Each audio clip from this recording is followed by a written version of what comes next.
Ohimore kamoro moro mantiere janeno mar Gala TV midhiambo mar chieng' tich adek tarik 6 dwe mar abich higa 2026 machiegni weche manyien e kidieninde mar podho chieng' nyinga Joash Odhiambo Mitula.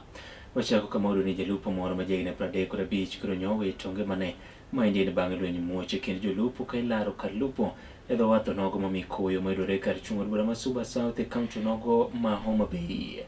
Lweny machalo kamaendi koro nyocha nomiyo jolupo wetene ne orodho iye kod angai mochuo wito ngimane e kinde mane odhi manyo chenro mag thieth e od thieth nogo ma Mikuyu mayudore e gwenge ma kono endo kamaendi oyangi kod jakom dho wedhe e Suba South manendo migosi William Onditi kaachiel kod Edward Oremo manendo mochung' ne dho wedhe duto e kaunti ma Homa Bay mabende koro singo kanyendo mar mondo mi jolupo oyie obedi kod kwe kata obedo ni gi kinde niendi koro rech tin to jolupo othotha.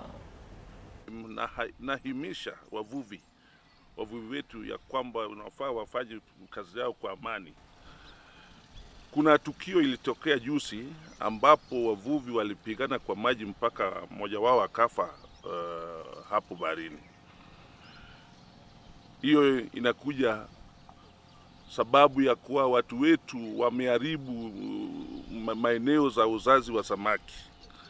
Hiyo ndio imefanya saa hii samaki ni kidogo, na tunaomba wavuvi ikiwezekana kila beach management unit awe na sehemu ambayo imetengwa ya kuwa samaki yanazalia hapo, ili tuwe na samaki mingi kwenye bahari yetu.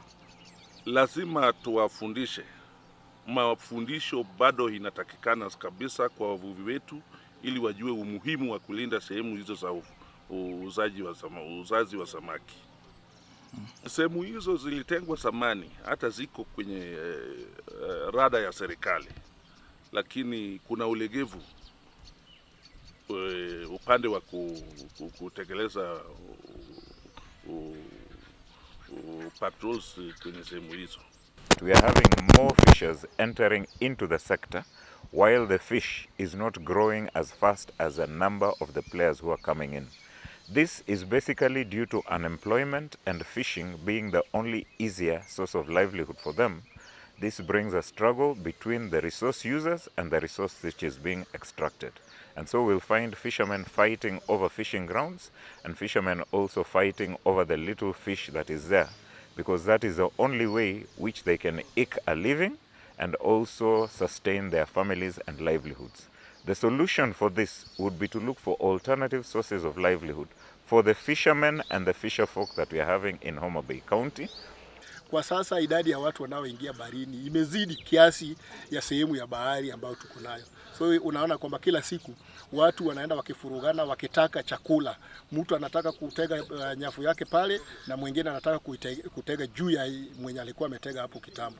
Ilhali sheria iko kwamba ukienda mahali upate mtu ametega, lazima uache hiyo mahali kwa mwenye alitega mbele yako.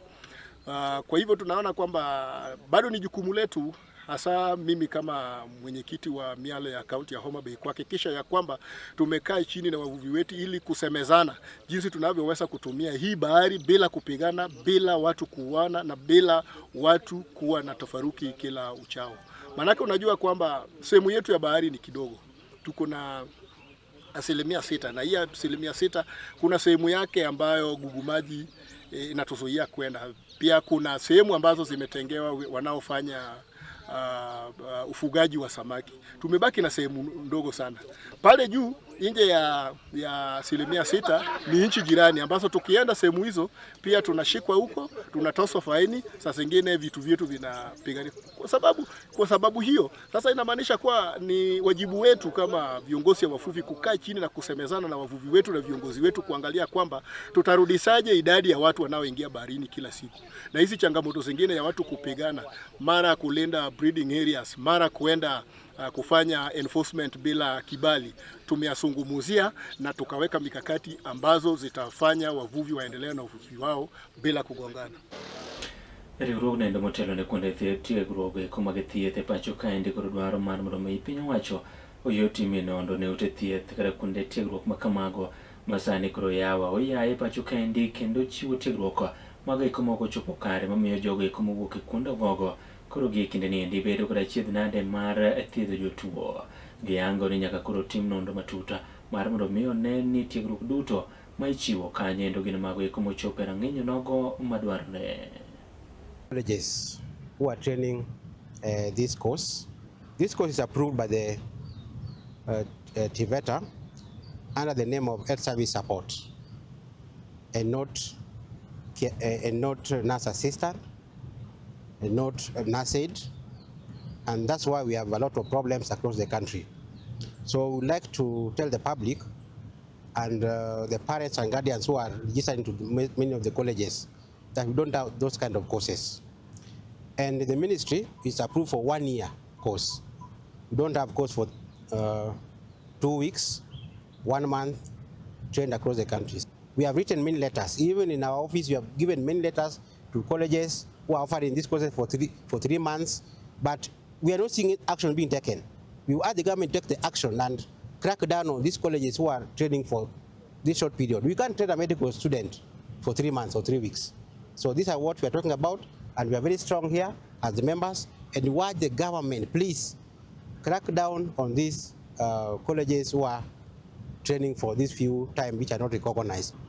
Those are the type of caregivers that you say they are not safe. They are not safe for the patients, whether in a hospital or even at a home based. These are the people you are hearing around these places that they are stealing from patients. These are people who are giving poor quality healthcare services, because for 3 months you probably have run a bit of introduction.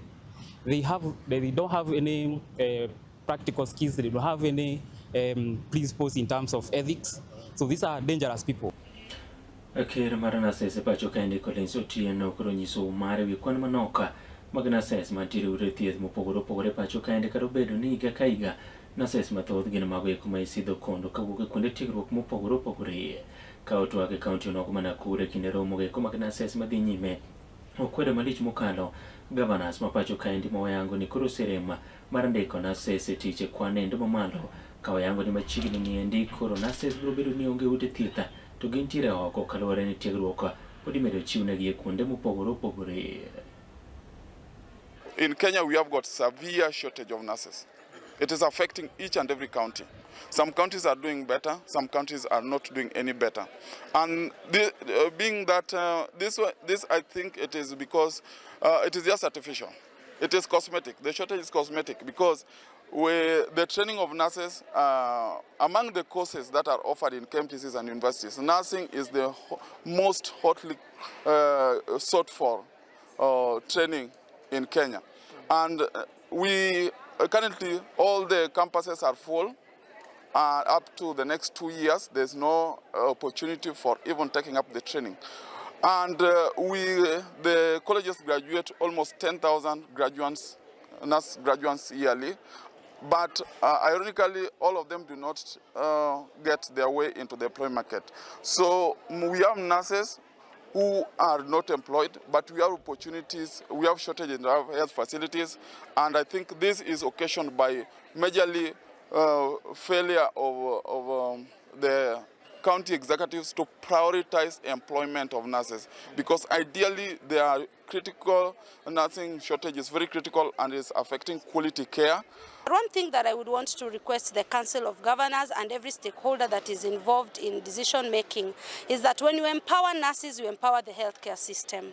I just want to share a tip. If you empower the nurses that are working in your counties, make that decision to implement that CBA. Make that decision to enhance that risk allowance. Make that decision to take care of the nurses working in your counties. The moment you make that decision, you have made the decision to skyrocket the healthcare system in your county. When the nurses are in the hospitals, no miss is found in the hospital. But when you miss a nurse, an empowered and a well-motivated nurse in the hospitals, you miss the whole and entire healthcare system. Gavana County ma Trans Nzoia Migosi George Natembeya odok ne jatend piny Kenya machon moluoro Uhuru Muigai Kenyatta magi kinde ni ndiko riseyo kod jotelo masiro William Samoei Ruto mowacho ni nyaka koro ne kaka inyalo ng'ado sache kod ber mamoko mosebedo koyudo kaka jatend piny ka giyango kanyendo ni ok odwar mar mondo mi osire tend jatend piny Kenya kata we mar mondo mi otie yor nindo mar kwe Kautwa Kitale okwedo malich mokalo jotelo kamuting'o seneta Manandi Samson Cherargei mosebedo ka sundo mar morome koro ma jatend piny Kenya omenda mabendo osebedi ka imiye mano jatend piny Kenya machon moluor Uhuru Muigai Kenyatta ka oyango ni Uhuru nitiere kod ratiro magiko mag wacho weche giko mag siasa. Watu wetu, hii uhuru ambayo tuko nayo watu walipigania kabisa. Wazee walipigana wakakufa kamwaga damu. Hata kuleta katiba ya pili, katiba ya hii ya 2010 watu walikufa kweli kweli. Hata kuleta multipartyism, kukubali tu mtu ongee, hata ukosoe serikali before 1992 maneno haikuwa. Lakini kwa sasa kuna viongozi ambao wanaambia wengine wasiongee. Juzi tulikuwa kule Narok, Uhuru akapiga simu na akaongea na watu wa Narok, na akasema yeye ni rais mstaafu lakini chama chake ni Jubilee. Lakini baada ya kuongea hivyo, viongozi wote wamesema Uhuru anaongea kwa sababu gani? Wanapiga vita kabisa, amefanya makosa. Paka wanasema ati sisi tukiongea ati wakati Uhuru analipa wafanyikazi wake wala wanakamua ng'ombe analipa pia sisi. Ati ndio tuongee lazima tupewe pesa na Uhuru. Uhuru is a retired president. Na ako na freedom of speech. Na ako na his own political views. Ukienda kula Amerika, Barack Obama aliretire kitambo sana. Lakini hakuna mtu ambaye ako more active in American politics than Barack Obama. Na hakuna mtu anamuuliza, anaongea mambo ya Democratic Party. Mbona hawa watu wanakuwa na wasiwasi wakati Uhuru anaongea? Na hata Ruto anaenda kuretire akiwa mchanga sana. Labda hata kwa amefika miaka 60, tutamkataza kuongea. Tutaambia Ruto maana mwaka kesho ataanguka kura 2032 akitaka awamu yake ya pili. Ataongea siasa ama ataongea siasa? Katiba inakumbukala akuwa na 2 terms ndio. Hii yake hii ya uninterrupted itakuwa interrupted kidogo. Haiwezi jaa, kuna formula kujaza hiyo. Lakini 2032 kama anapigana na anatembea, mimi nitakubali aongee, atafute kura kabisa. Hatutamwambia wewe umestaafu usiongee. Hiyo ni primitivity. Na watu kama kina Wetangula hawa ambao wamekaa kwa KANU miaka yote hawajui freedom of speech ni nini. Wakati watu wanapigania uhuru, huyu Wetangula huyu alikuwa wakili wa Moi. Ndio alikuwa anaambia watu kwamba ni makosa kuongea. Sasa ameleta hiyo kasumba ya 1992 anaileta 2026. Kumbe hata hawezi kufuza mbwa mzee, hawezi kufuza hata ujuzi. Imagine mtu tu mzima national leader anaamka na kuambia watu kwamba mbona Uhuru anaongea? Na hiyo mdomo hapo nayo in public anaenda nayo nyumbani. Sasa tukimkataza kuongea, how do you enforce it?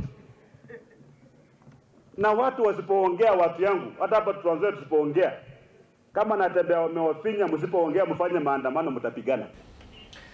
Riwruok nendo mar jotich pacho ka ndiko tukoro pako malich mokalo meto maratama la 12 manyicha no yangi goda jatend piny Kenya moluor William Samoei Ruto ni kuri medo jotich pacho ka ndie ka otenda gi kod ruodh goro mar gi manendo jaduong' Francis Atwoli gi kwedo malich mokalo moko kuom riwruoge kama oting'o manendo mar adhule pacho ka ndie FKF mobende ng'ure wi meto machalo kamano ka giyango ni manendo en gima kare kaluwore kod kaka uchumi odongore kuom manendo atamalo 12 en manendo ma oromo ka imedo jotich.